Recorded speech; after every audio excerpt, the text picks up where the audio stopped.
Welcome back to Chris versus Everybody. This is a podcast where I talk about anything unedited and uncensored. This podcast is brought to you by the Crisscross Studios YouTube channel. Go ahead and click subscribe and click the notification bell to be notified of new episodes. Thank you for your support. As you see the title of this episode, we're going to talk about how actions have consequences.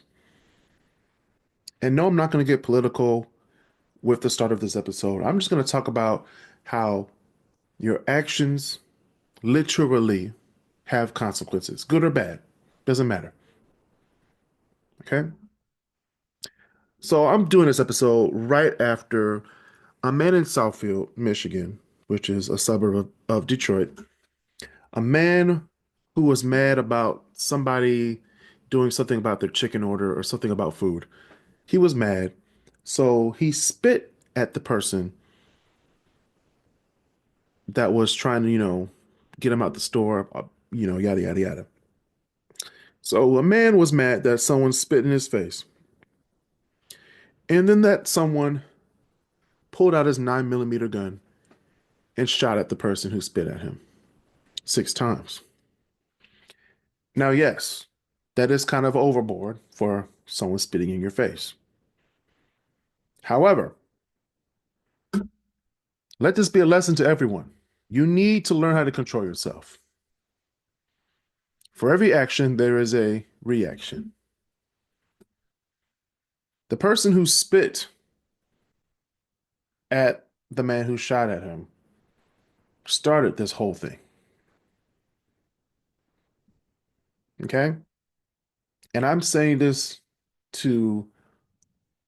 I say this to my children, I say this to my players, I say this to grown ass men. Okay? The moment you decide that, fuck it, I'm gonna lay my hands on you, I'm going to spit at you, I'm gonna cause you harm, the other party has the right to defend themselves, one. And if that defending means putting 6 bullets in your ass, then I guess you deserve it. The person who spit at the person deserved like a retaliation. Now, do I think 6 bullets?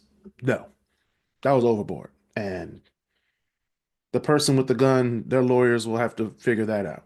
They could say self-defense because spitting is considered battery or assault in some states. So, like, we have to think about this in a court of public opinion lens, and then we have to look at it in the court of law. Okay. And why do I say that? Because putting your hands on someone is a matter of life and death, regardless. So in criminal law, spitting on someone is often treated as battery, which is defined as unwanted or offensive physical contact. Even though spitting doesn't cause injury, it's still considered offensive and intentional, which is enough to qualify in many jurisdictions. If bodily fluids are considered dangerous, i.e., like cases involving, communicable diseases, charges can escalate sometimes to aggravated assault, which is a longer sentence. Okay. Overall, it's a violation of respect and boundaries. Don't ever spit at someone. If something comes into you to say, I'm going to hock up some spit and put it on your face, maybe you shouldn't be outside. Touching, hitting, spitting without permission crosses the line and shows a lack of self-control and respect. Now, there are better ways to solve these problems. Use your words. Say how you feel instead of lashing out. That's what a lot of people don't know how to do. They don't know how to say, okay, this is how I feel. I'm going to walk away. And that's the second point. Walk away. If someone upsets you, just take a break instead of reacting.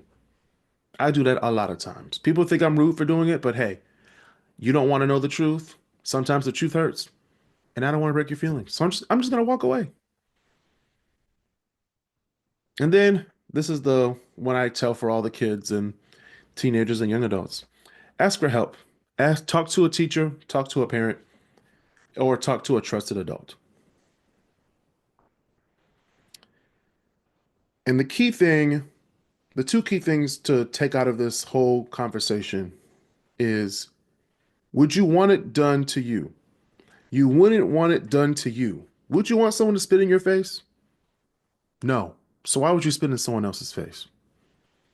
How would you feel if someone hit or spit at you? Treat others the way you want to be treated. That's the golden rule. Also, a bonus thought. Being strong doesn't mean being physical, like hitting or spitting or sizing up somebody. It means knowing how to stay calm and solve problems the smart way. Like I said earlier, walking away, asking for help, and most importantly, using your words. Not in a rude or demeaning way, but use your words to say, hey, this is how I feel, and walk away. And that's a great segue into our politics section of the show because a certain senator from New Jersey just didn't know how to walk away from the podium. I'm talking about Democratic senator from the state of New Jersey,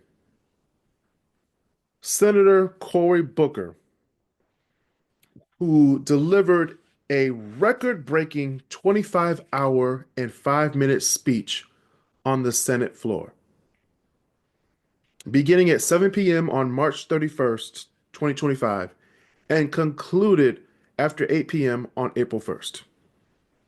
This surpassed the previous record set by Senator Strom Thurmond and his 24-hour and 18-minute filibuster in 1957. Now, many of you are thinking, just like I did when I first read the story, and when I was sitting in civics class, I just didn't feel like, raising my hand when I heard this term. What is a filibuster? Now, a filibuster is a tactic used in the U.S. Senate to delay or block a vote on a bill or nomination by extending debate on the issue, often by speaking for a long time or using procedural moves. So, by Cory Booker talking for 25 hours, that is a filibuster, a Democratic filibuster. Now, Cory Booker's oration aimed to draw attention to what he perceived as urgent threats to American democracy and to galvanize both lawmakers and the public toward active resistance and engagement. Now I have four key things that Cory Booker talked about in his 25-hour speech, just to wrap it all up so I don't talk too much on this episode. Um, he talked about the critique of Trump's administration's policies. The Trump administration policies that right now in America are causing a lot of people a lot of stress, a lot of angst, a lot of disbelief, a lot of surprise. But we tried to tell y'all back in October, we tried to tell y'all before Election Day, don't vote for this man. He literally said what he was going to do.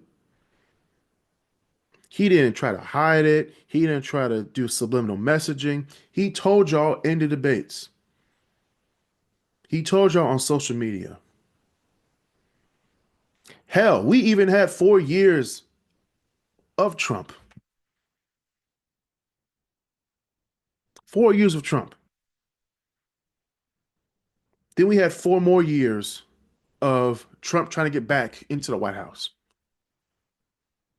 which he did illegal things, which he went after the prosecutors who put him on trial. Two of them for things that he could literally be put to death for. Like this is crazy. But we're going to talk about Trump's administration's policies. So Cory Booker expressed deep concern over actions taken by President Trump and congressional Republicans, stating that in just 71 days, the administration had inflicted significant harm on American safety, financial stability, and the core foundations of democracy. Like I said in a few episodes, actually the last 4 or 5 episodes, this man has only been in office for, I don't know, 2.5 months. And the stock market is at lows that, not lows that reflect like 2008 or 1929, but it's going in that direction. This man said, "Oh, if Biden or Kamala was in office, the stock market would go down." I'm like, "Bro, look at the stock market. You literally lost trillions of dollars on the stock market because of your stupid tariffs, because you want to look strong to a poor white man in West Virginia." Like, come on, bro. He also talked about defense on he was talking about the defense of social programs like Social Security, Medicaid, SNAP benefits, which we will get into after this discussion. He highlighted potential cuts to Social Security and Medicaid, emphasizing the adverse effects these would have on vulnerable populations. Okay? Middle class, working class, lower class people, and the elderly, and the retirees. Okay? Social Security and Medicaid are huge for those populations. And Donald Trump wants to cut funds to those programs. Okay? So say goodbye to retirement, everybody. Say goodbye to your 401ks. Take your money out now. Take your money out now. You heard it here on the podcast because your money is about to be gone if he keeps making cuts.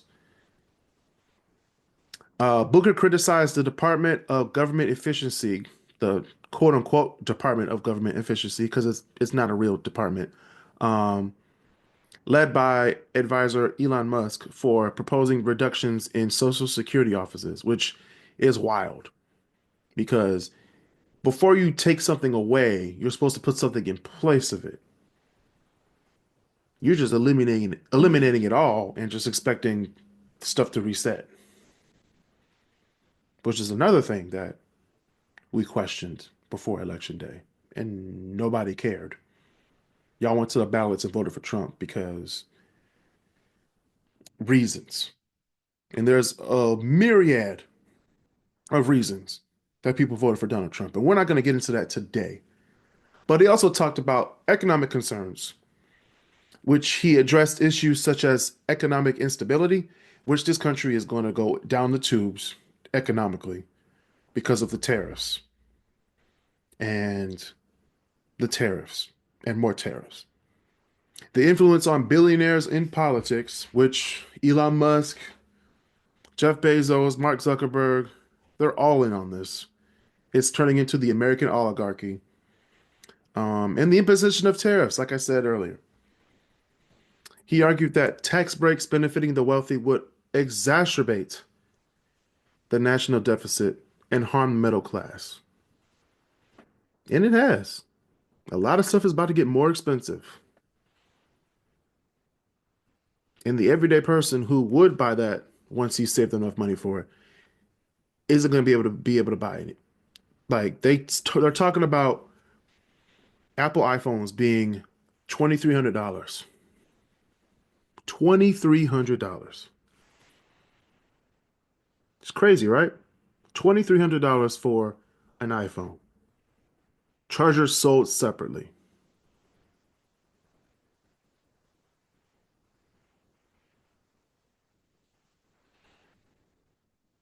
Don't worry, we're gonna get to the fun part after this section. Um, and he also, and this is the most important part of his speech of the 25 hours. Um, and this is more important than it's more important than Democrats, Republicans, MAGA, Trump. This is for beyond we if we get beyond this era of polarized politics like this, he called for bipartisan oversight.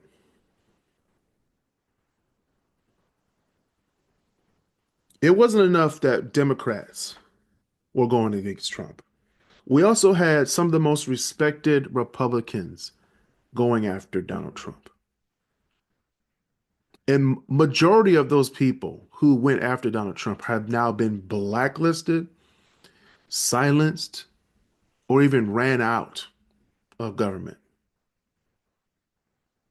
Okay? One way or the other. His vice president, J.D. Vance, was also one of those respectable Republicans. He actually called Donald Trump a Nazi. He equated him to Hitler.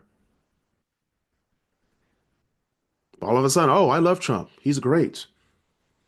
January 6th was a peaceful protest, which it started off.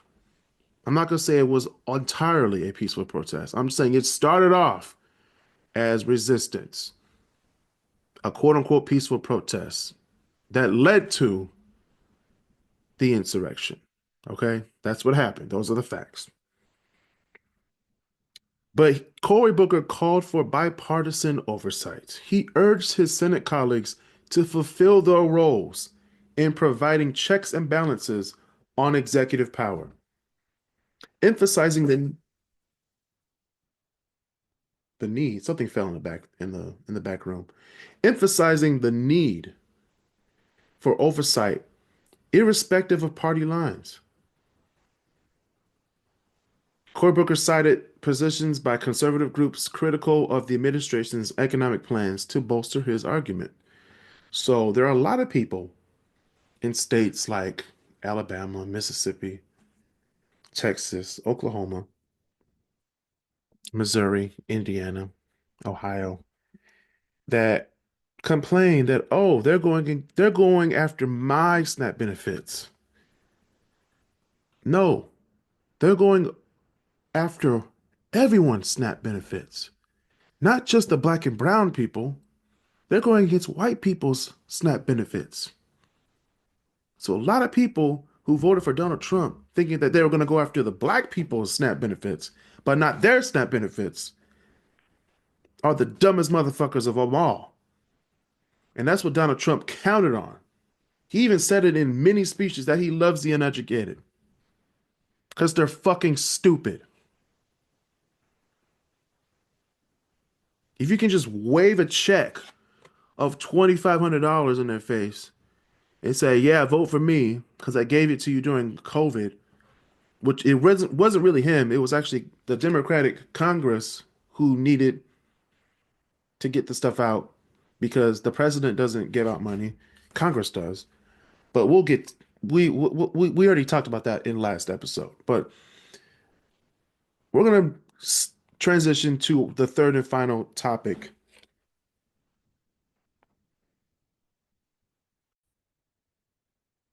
Yeah, we're gonna talk about the power of the middle and lower class.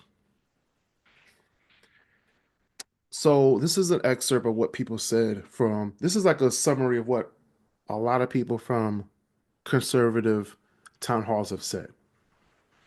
They said many Trump voters said that if they knew that Trump was going to cut funding to quote unquote my SNAP benefits, they wouldn't have voted for him. Now that's crazy because he told you to your face that he would be cutting a lot of spending to, the people getting handouts. Who'd you think that was? Black people? Brown people? Immigrants? Illegals? No, they're talking about you. You're the one that goes to Walmart and uses SNAP and food stamps. You. We're talking about you. So I made a chart because I was, bored and, I wanted to visualize it by myself. Um, I did one, two, three, four, five, six, seven swing states in 2024. We had Arizona, Georgia, Michigan, Nevada, North Carolina, Pennsylvania, and Wisconsin. In Arizona, 1 in 8 people, almost 1 million people in the state of Arizona, are on SNAP benefits. If those million people voted for Kamala Harris, she would be the president of the United States as we speak. In Georgia, 1 in 8 people in Georgia, that's 1.4 million people, are on SNAP benefits. If 1.4 million people cared about their SNAP benefits and listened to what Donald Trump had to say and listened to what Kamala Harris had to say, because Kamala Harris planned to increase funding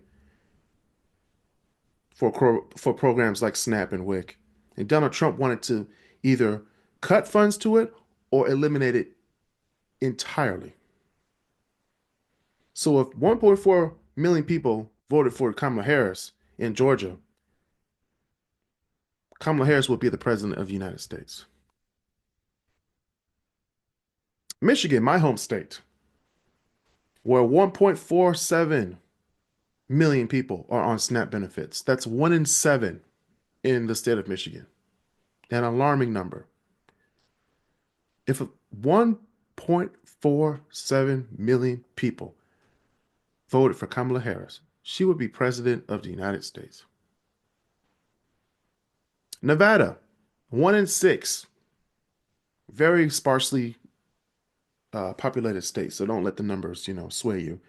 500,000 people are on SNAP benefits. If those 500,000 people voted for Harris, she would be president of the United States. North Carolina, 1.4 million people. That's 1 in 8. One person out of every 8 people are on SNAP benefits.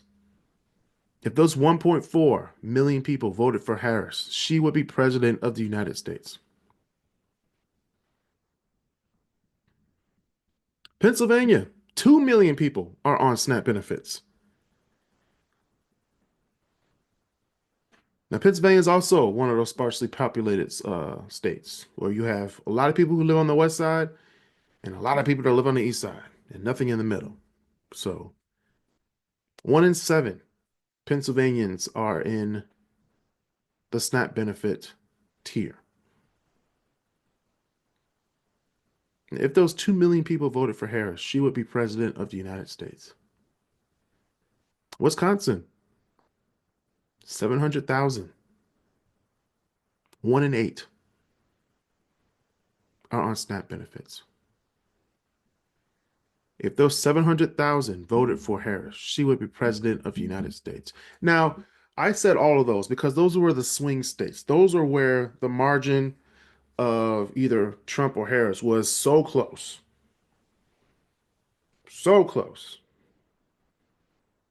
that a sway in one way or the other, it would have been the other person. And based on Kamala Harris saying that she would increase funding and Donald Trump saying that he would cut funding, and then how many people were actually using or utilizing or qualified for SNAP benefits would have voted either way. And I mean, I would hope all the people who are trying to keep their SNAP benefits will vote for the person that wants to either increase or help them stay in SNAP so they can afford groceries. Um, but since you guys want to know, in Arizona, the margin was less than 200,000 votes. So 900,000 or 1 million people in Arizona would have swayed that vote. Georgia would be the same way. Georgia was less than 100,000. Michigan was less than 50,000 votes. Nevada was a very close race. Nevada was less than 40,000 votes. North Carolina was less than 75,000 votes. Pennsylvania was less than 100,000 votes. And Wisconsin was probably the tightest race with less than 20,000 vote difference. So it's swaying either way, just based on the SNAP benefits, would have put Kamala Harris in the White House, the first female, first black, the first South Asian president of the United States. Now, people can say that she's unqualified based on the traits that I just said, but you also have to take it into account that she has been an attorney, attorney general, district attorney, senator, vice president, and you're saying that she's unqualified? Yeah, go fuck yourself. And speaking of go fuck yourself, I'm going to go over the three states, the three big states, the three big red states that voted for Donald Trump in 2024. We're going to talk about Texas, Florida, and Ohio. Now, Texas was a huge margin. Like 6.3 million people voted for Donald Trump, and 4.8 million people voted for Kamala Harris. Guess how many people are on SNAP benefits in Texas? 1 in 10 people. 1 in 10 people. That's 3.2 million people. If 3.2 million people wanted to keep or increase their SNAP benefits, that would have put Kamala Harris at almost 9 million votes. Kamala Harris would have won Texas. And I believe that would be the first Democratic time, the first time that a Democrat has won Texas, I believe, since the mid 20th century. It's been a while. Florida, which used to be a huge swing state, now it's definitely solely under conservative ideologies. Um, that's not a good or bad thing, but we're just saying that it's not a swing state anymore. So much so that 6.1 million people voted for Donald Trump and 4.6 million people voted for Harris. Now, there's 3 million people on SNAP benefits in Florida. That also would have put Harris over the hump.